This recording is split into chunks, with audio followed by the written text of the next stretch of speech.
teman-teman, perkenalkan nama saya Melinda Saryosa Fitri. Kalian bertemu lagi dengan saya di materi kedua. Nah, di sini saya akan menjelaskan tentang identifikasi jenis tumbuhan yang dilindungi. Pasti kalian bingung, kayak bagaimana sih caranya identifikasi dan apa sih contohnya dari identifikasi tersebut. Nah, sebelum saya kasih tahu, teman-teman jangan lupa like, comment, and subscribe. Oke? Nah, pengertian dari identifikasi. Identifikasi yang dilindungi adalah menetapkan identitas suatu tumbuhan dengan cara menetapkan nama yang benar dan tempatnya yang tepat dalam klasifikasi.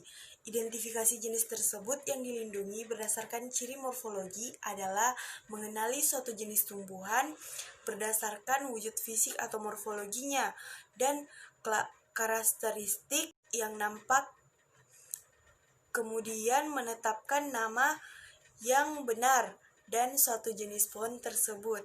Nah, sekarang kita masuk di materi kedua. Pasti kalian bertanya, Kak, pentingnya itu gimana sih? Nah, pentingnya identifikasi jenis tumbuhan yang dilindungi yaitu menetapkan identitas penggolongan sesuai dengan tumbuhan atau satwa sebagai jenis yang dilindungi harus didasarkan pada data dan informasi yang berkaitan dengan karakteristiknya, antara lain tentang populasi, kondisi biologis dan ekologis jenis bersangkutan, termasuk habitat dan lingkungannya. Dari kegiatan identifikasi tersebut dapat diketahui tentang perlu atau tidaknya menetapkan suatu jenis tumbuhan ataupun satwa untuk ditetapkan ke dalam golongan yang perlu dilindungi sesuai dengan kriterianya.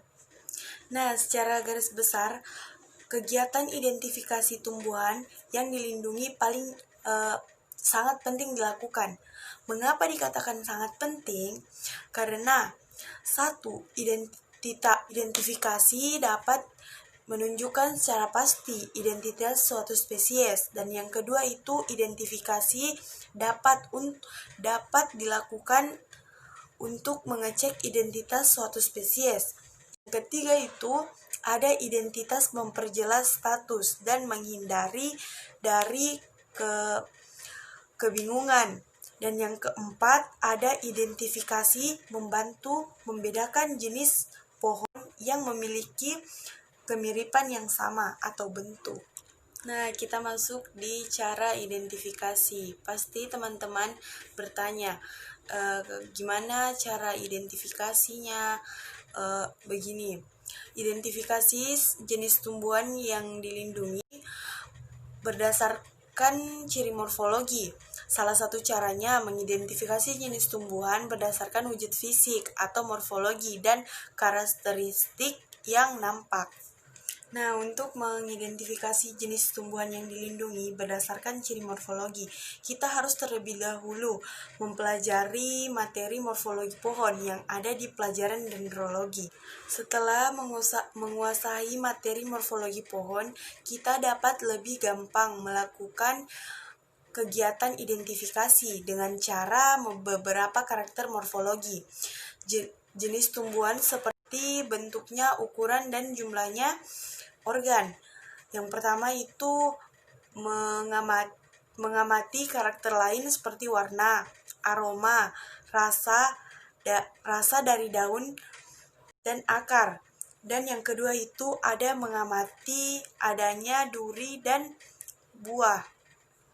Agar kegiatan identifikasi berjalan dengan lancar, kita dapat memakai alat bantu seperti dengan memakai kunci determinasi, atau kita bisa memakai alat lab seperti mikroskop. Keempat, ada hasil identifikasi pada jenis tumbuhan yang dilindungi berdasarkan ciri morfologi. Berdasarkan PP nomor 7 tahun 1999, jenis-jenis tumbuhan yang dilindungi terdiri dari famili Palmae, Rafflesia, Orchidaceae, Nepenthes, dan Diptocarpaceae. dari masing-masing famili, marga, dan jenis tumbuhan yang dilindungi, yaitu salah satu famili Arecaceae atau suku pinang-pinangan atau palem adalah kelompok tumbuhan yang biasa disebut dengan palma atau palem. Secara umum, suku Palmae mempunyai ciri-ciri sebagai berikut. Yang pertama, batangnya tumbuh tegak ke atas dan jarang bercabang. Yang kedua, batangnya beruas-ruas dan tidak memiliki kambium sejati. Yang ketiga, akarnya tumbuh dari pangkal batang dan berbentuk akar serabut. Dan yang keempat, berdaun majemuk.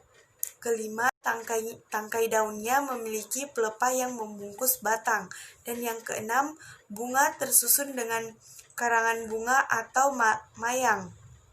Dan yang kelima, buah ditutupi lapisan luar yang relatif tebal. Dan yang terakhir, biji buahnya relatif cair pada saat masih muda. Nah, sekarang contohnya dari Arecaceae. Contoh dari Arecaceae yaitu salah satunya palem merah atau pinang merah. Nah, pinang merah tersebut memiliki tinggi dari 6-14 meter.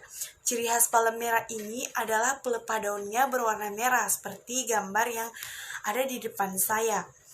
Nah, penyebaran palem merah itu tumbuh di daerah tropis terbesar di Indonesia seperti Sumatera dan Kalimantan, Malaysia dan Thailand.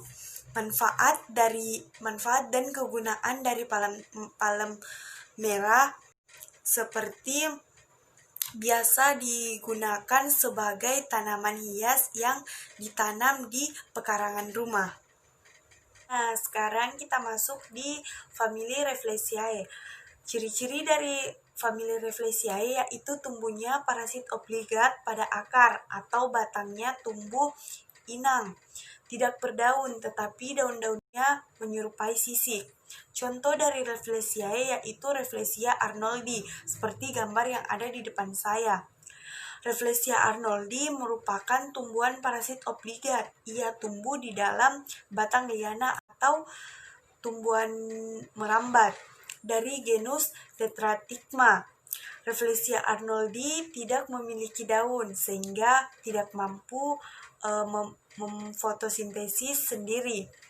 Nutrisi yang dibutuhkan bunga diambil dari pohon dan inangnya.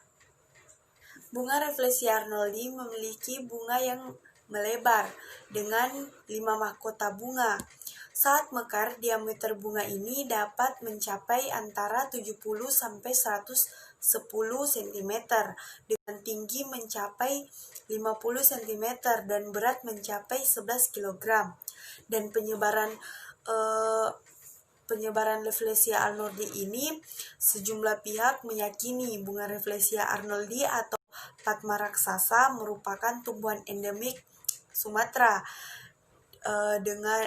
Dengan bunga ini hanya dapat dijumpai di Bengkulu saja.